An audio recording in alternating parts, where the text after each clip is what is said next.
Bismillahirrahmanirrahim.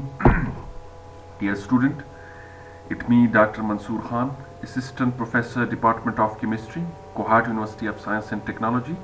The course which is assigned to me is Analytical Chemistry with the course code CHEM 352, and today I am going to deliver my sixth lecture, and the title of the today's topic is Introduction to Spectroscopy.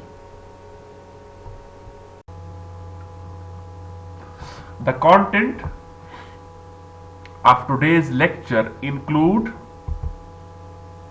introduction of spectroscopy, its basic definition and its basic principle will be discussed in today's topic. We will also discuss about what is electromagnetic radiation, what are its characteristics, why they are called electromagnetic radiations. We will also discuss in today's lecture about various spectroscopic terms, about classification of spectroscopy, different type of spectroscopy will be discussed, different type of electronic transition takes place during the spectroscopy or during the interaction of electromagnetic radiation with matter. So we will discuss different electronic transition. The backbone of quantitative analysis is based on Beer-Lambert's law. We will also discuss about Beer-Lambert's law and how it can be used for quantitative analysis. And finally, application. Now, what is spectroscopy? Spectroscopy is the study of phenomena that are caused by the interaction of electromagnetic radiation with matter. It means that when matter is placed in the direction of electromagnetic radiation, the electromagnetic radiation interact with matter. So the response, the different characteristic of light after its interaction with electromagnetic radiation will be studied, and this study is called spectroscopy, and we will use this for various type of information about the matter.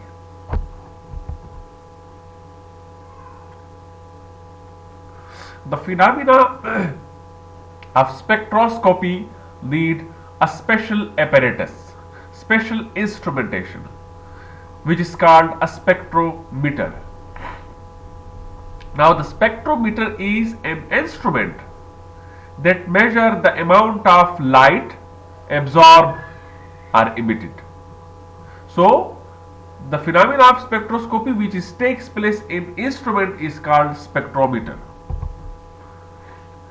And the result of the spectrometer, which is used for qualitative and quantitative analysis, is called spectrum. The plot of amount of light absorbed by the sample versus the wavelength of light, this is called the response of spectroscopy. Then the response of spectrum, the interaction of electromagnetic radiation, which is given in the form of a chart which is called a spectrum. And the spectrum is basically the plot of amount of light absorbed by the sample versus the wavelength. Spectroscopic terms related to wave theory. So now, what is wave theory? Now, first, it can be characterized, as I have mentioned earlier, that spectroscopy or electromagnetic radiation can be categorized into different regions. So these are basically the characteristics. Number one is amplitude. So what is amplitude? It is represented by A, and it is the height of wave, electric vector. Another important parameter is wavelength. It is represented by I. It is the distance in nanometer, centimeter and meter from peak to peak, or it is the distance between true trough and true crest.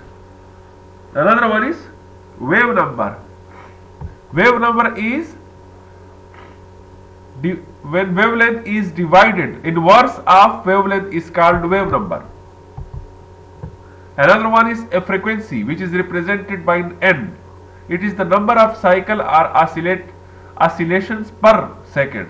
The unit of frequency is hertz or per second. Velocity of propagation, it is represented by v1, rate of travel through space dependent on composition of medium. Vi is equal to nl. The maximum velocity c is equal to the speed of light in a vacuum, which is equal to 3 into 10 raised to the power 8 meter per second. Slower in other media by the factor of 0.03% slower in air.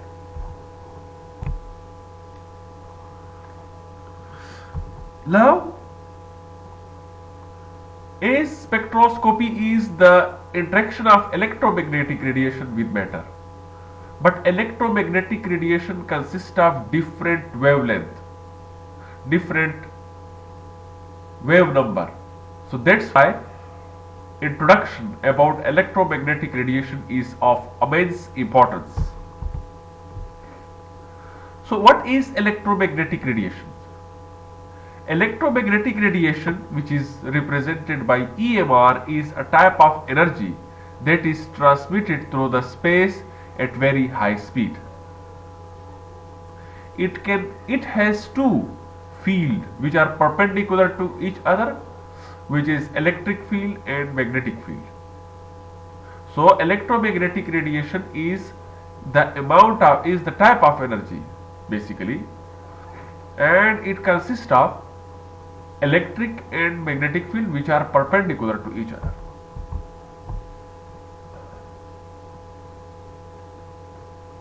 For example, light.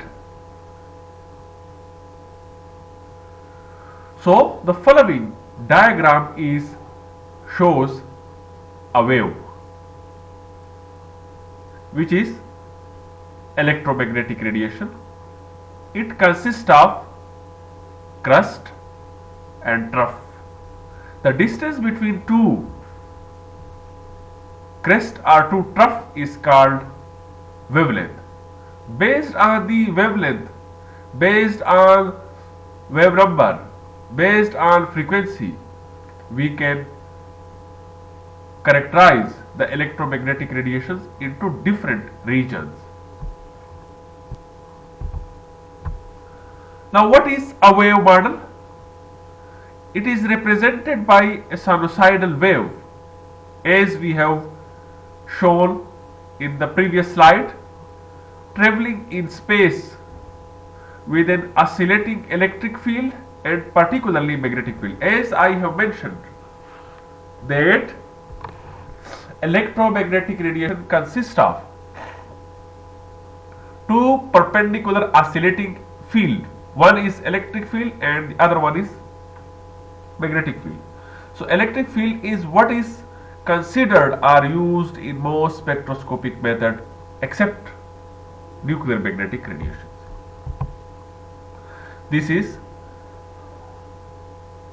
the representation of electromagnetic radiation. It is a sinusoidal wave.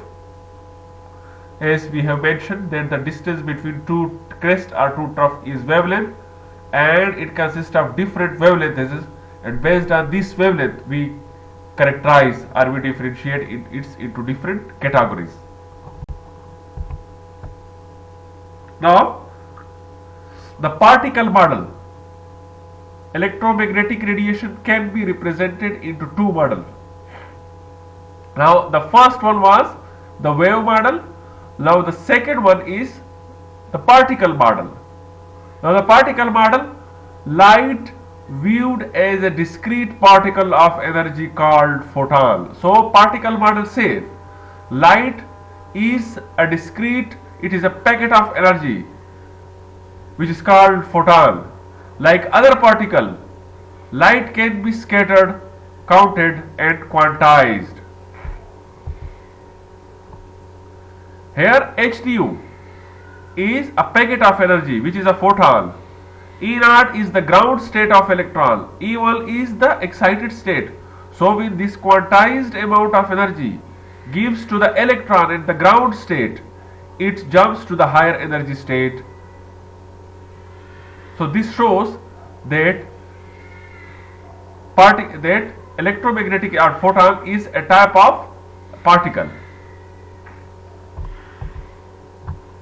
Energy of wave or particle, E is equal to HL is equal to HC divided by L is equal to HC. So energy and wavelength can be represented by this relationship. H is Planck constant, which is equal to 6.63 into 10 raised to the power minus 34 joule second. Frequency is equal to L is equal to wavelength is equal to number.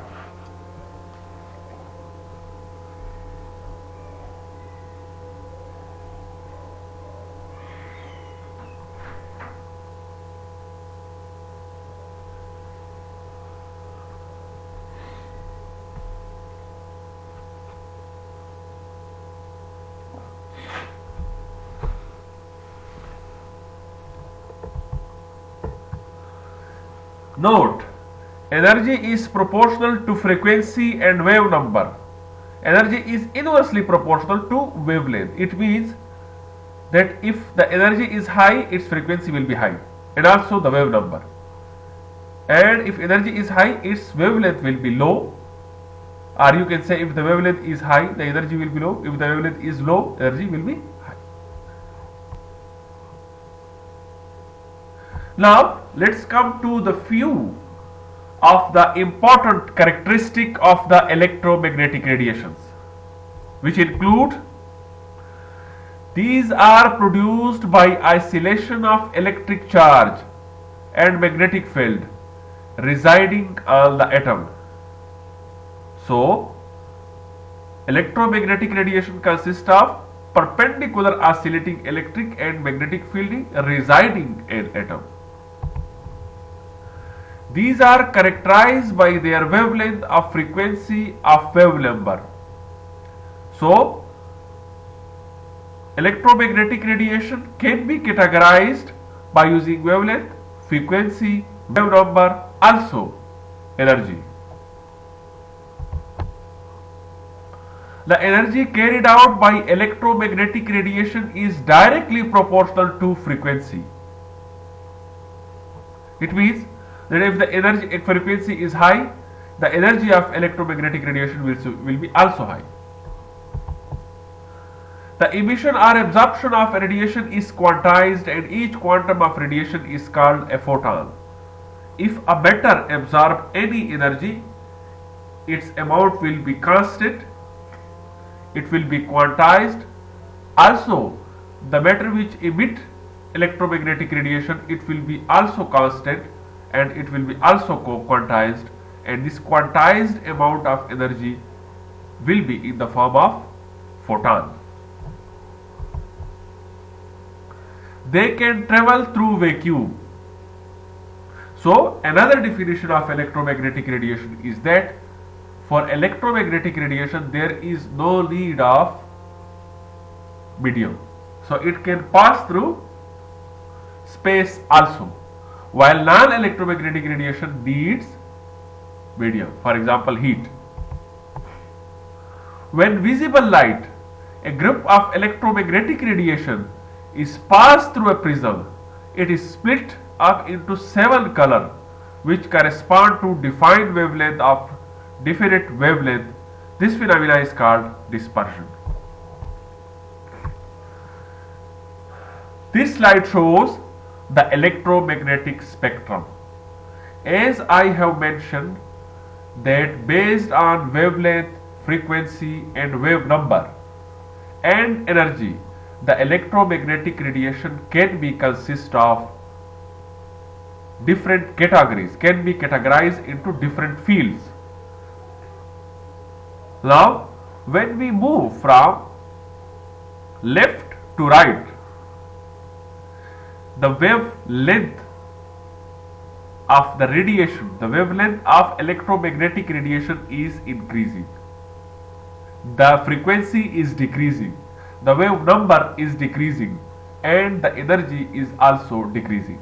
So we can say that when we go from high frequency radiation toward the low frequency radiation, the amount of the energy of electromagnetic radiation is different. So based on these frequency and wavelength and wave number, this electromagnetic radiation is divided into gamma rays, X-rays, ultraviolet rays, visible light, infrared, microwave, radio wave, and so forth, and so on and so forth. So it means that the electromagnetic radiation is categorized into different fields based on wavelength, frequency, and wave number. So if the wavelength of electromagnetic radiation is 10 raised to power minus 5 to 10 raised to power minus 3 nanometer, it will be considered as gamma radiation. Now the electromagnetic radiation and their frequency will be 10 raised to power 24 to 10 raised to the power 22. It means that the wavelength increases, the frequency is decreasing, so as the energy is also decreasing. So, and we go from 10 raised to power 3 nanometer to 1 nanometer, this region of electromagnetic radiation is called X-ray radiation. When we go from 1 nanometer to 10 raised to power 3 nanometer, it is called UV and visible radiation. The infrared radiation is represented in the form of wave number or frequency, which is 10 raised to power 12. The microwave radiation is from 10 nanometer, 10 raised to power 6 nanometer to 1 nanometer, and from 1 nanometer to 10 raised to power, it is considered as low frequency radiation, which is, for example, low radio wave radiation. Now, why this categorization is important? This categorization of electromagnetic radiation is important because these wavelengths interact with matter differently. Gamma radiation, X-ray radiation do inertial transition, ultraviolet radiation do external shell transition, infrared radiation do vibrational excitation, microwave radiation do rotational excitation, and radio waves radiation also increase the heat energy of electromagnetic radiation of the matter. So based on this, we have divided the spectroscopic into different regions. If we use X-ray radiation, then it will be called X-ray crystallography. If we use ultraviolet radiation, then it is called ultraviolet and UV visible spectroscopy. If we use infrared radiation, then we call IR spectroscopy. So based on interaction of different wavelength of electromagnetic radiation, we categorize the spectroscopy into different fields. That's why the spectra of electromagnetic radiation is very much important to understand. Then it will be easy to understand the different spectroscopic technique. Now the most important one is visible spectroscopy. Now the visible region is from 700 to from 380 to 800 nanometer or 700 nanometer, and it is further divided into different subgroup. Red, when you see red light, it means its wavelength is 700 to 620, and the color which is transmitted is green. Orange from 620 to 580, and the blue color will be transmitted. Yellow from 580 to 560, violet color will be transmitted. Green 560 to 490, red color will be transmitted. Blue 490 to 430, orange color will be transmitted. Violet 430 to 380, and yellow color will be transmitted. So the color which is transmitted is also called its complementary color. So if red is the absorbed light, the complementary color will be green. If the green is the absorbed light, then its complementary color will be light, and so on and so forth. Common spectroscopic method based on electromagnetic radiation is given in this chart. So gamma radiation, gamma ray emission, X-ray absorption, emission, fluorescence and diffraction, vacuum ultraviolet absorption, ultraviolet visible absorption, emission, fluorescence, infrared and Raman spectrum, microwave absorption, electron spin resonance, nuclear magnetic resonance, law based on electromagnetic radiation. Following spectroscopic techniques are present nowadays and are used for different characteristics of matter. Now the spectroscopy can be classified into absorption spectroscopy, emission spectroscopy and scattering spectroscopy. Absorption spectroscopy means molecular absorption spectroscopy, which include X-ray spectroscopy, visible spectroscopy, IR spectroscopy, microwave spectroscopy and nuclear magnetic resonance spectroscopy. Atomic absorption and atomic absorption spectroscopy, which is the main theme of our course. Emission spectroscopy include molecular emission spectroscopy, fluorescence and phosphorescence. Atomic emission spectroscopy include atomic fluorescence, plasma emission spectroscopy, plasma emission spectroscopy, emission spectroscopy and spectrography. Scattering spectroscopy is further divided into manometry and bolometry. This is the